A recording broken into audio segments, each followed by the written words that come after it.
নমস্কার বন্ধুরা, যুবসাথী প্রকল্পে যে সমস্ত আবেদনকারীদের ব্যাংকে এখনও পর্যন্ত টাকা আসেনি, সরকার থেকে কিন্তু আপনাদের জন্য একটি নতুন নির্দেশিকা জারি হয়েছে।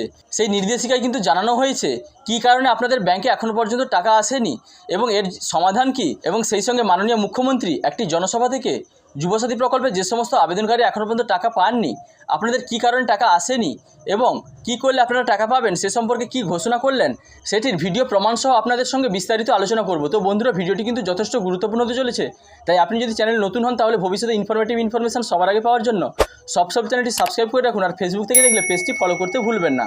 তো বন্ধুরা, প্রথমে আপনাদের জানিয়ে দিই, যুবসাথী প্রকল্পের যে সমস্ত আবেদনকারীদের ব্যাংকে এখনও পর্যন্ত টাকা আসেনি, আপনাদের কিন্তু হোয়াটসঅ্যাপে মেসেজ এসে গেছে আপনাদের নামটি যুবসাথী প্রকল্পের জন্য নথিভুক্ত করা হয়েছে, তবুও কিন্তু আপনাদের ব্যাংকের টাকা ক্রেডিট হয়নি।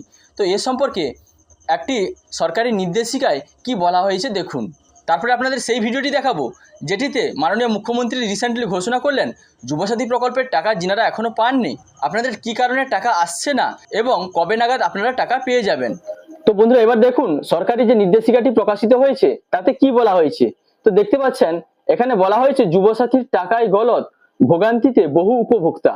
তো তারপরে দেখুন, রাজ্যের নতুন ভাতা প্রকল্প যুবসাথী প্রকল্প চালুর পর থেকেই বহু উপভোক্তার অ্যাকাউন্টে টাকা না পৌঁছানোয় বাড়ছে বিভ্রান্তি।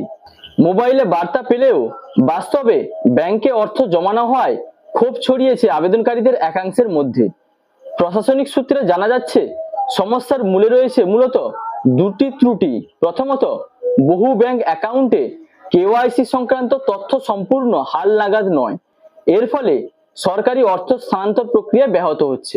অর্থাৎ বন্ধুরা, প্রথমে যে কারণে আপনাদের ব্যাংকের টাকা আসছে না, যুবসাথী প্রকল্পের আবেদনকারীদের ব্যাংকের টাকা আসছে না, সেটি হলো আপনারা যে ব্যাংক অ্যাকাউন্ট নাম্বারটি যুবসাথী প্রকল্পের জন্য দিয়েছেন সেটির হয়তো কেওয়াইসি করানো হয়নি, সেটির হয়তো কেওয়াইসি আপডেট নেই। তো সেই কেওয়াইসি কিন্তু আপনাদের, যদি সেরকম সমস্যা থাকে, ব্যাংকে যোগাযোগ করতে হবে এবং কেওয়াইসি কিন্তু আপডেট করে নিতে হবে।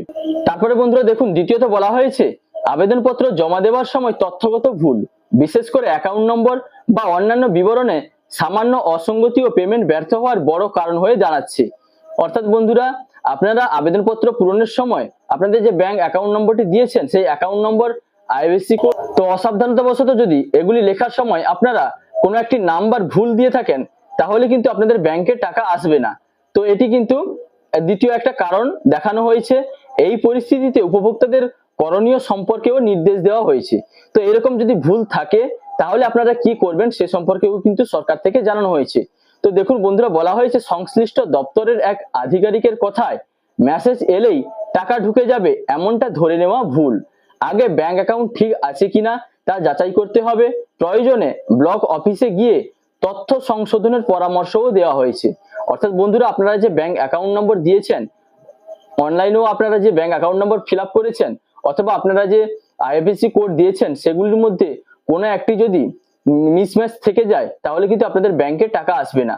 তো এটা কিন্তু সংশোধন করতে হবে আপনাদের বিডিওতে গিয়ে, বিডিও অফিসে গিয়ে আপনাদের নির্দিষ্ট বিভাগে এ সম্পর্কিত সমাধান অবশ্যই করে নিতে হবে। তারপর দেখুন বন্ধুরা, বলা হয়েছে অন্যদিকে অনেক আবেদনকারী ইতিমধ্যেই ভাতা পেয়েছেন বলেও খবর। ফলে একদিকে সাফল্যের ছবি, অন্যদিকে জটিলতায় আটকে থাকা অর্থপ্রাপ্তি, এই দুইয়ের মধ্যে দোদুল্যমান অবস্থায় দাঁড়িয়ে রয়েছে প্রকল্পটি। সব মিলিয়ে প্রাথমিক ত্রুটি কাটিয়ে দ্রুত সমস্যার সমাধান না হলে নির্বাচনের আগে এই প্রকল্প নিয়েই নতুন করে চাপ বাড়তে পারে প্রশাসনের ওপর। তো বন্ধুরা, এবার আপনারা শুনুন মাননীয় মুখ্যমন্ত্রী রিসেন্টলি একটি জনসভা থেকে যুবসাথী প্রকল্পের যে সমস্ত আবেদনকারী এখনও পর্যন্ত টাকা পাননি, বেশিরভাগ আবেদনকারীদের কি কারণে টাকা আসছে না সে সম্পর্কে তিনি কি জানালেন। চলবে, আর এখানে কোনো ভেদাভেদ নেই। যাদের এখনো দরখাস্ত পড়ে আছে ওটা প্রসেসে আছে, যুবসাথীরও কিছু বাকি আছে কারণ ওটা মিসম্যাচ আছে, ওটা প্রসেস চলছে। আপনারা বলুন, আমাদের এখানে সবাই লক্ষ্মীর ভাণ্ডার পায়। তো বন্ধুরা, আপনারা শুনলেন মুখ্যমন্ত্রী কিন্তু জানালেন যে সমস্ত আবেদনকারীদের ব্যাংকে এখনও পর্যন্ত টাকা আসেনি, বেশিরভাগ আবেদনকারীদের কিন্তু তথ্য সংক্রান্ত ভুল রয়েছে। অর্থাৎ আপনারা আবেদন করার সময় যে সমস্ত ইনফরমেশন দিয়েছেন, হতে পারে আপনাদের নাম বা আপনাদের bank account number, IFSC code বা অন্য কোনো ডিটেলসে মিসম্যাচ পাওয়া গেছে।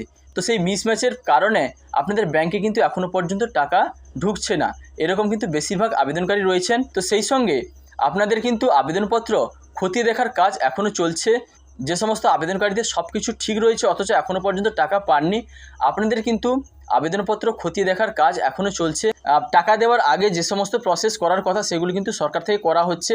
শীঘ্রই আপনারা টাকা পাবেন, এ বিষয়ে কিন্তু আপনারা নিশ্চিন্ত থাকতে পারেন, যেটা কিন্তু মুখ্যমন্ত্রী জানালেন। তো বন্ধুরা, এই ছিল নতুন আপডেট। যদি ভিডিওটি ভালো লাগে তাহলে লাইক, কমেন্ট, শেয়ার এবং সাবস্ক্রাইব করতে ভুলবেন না।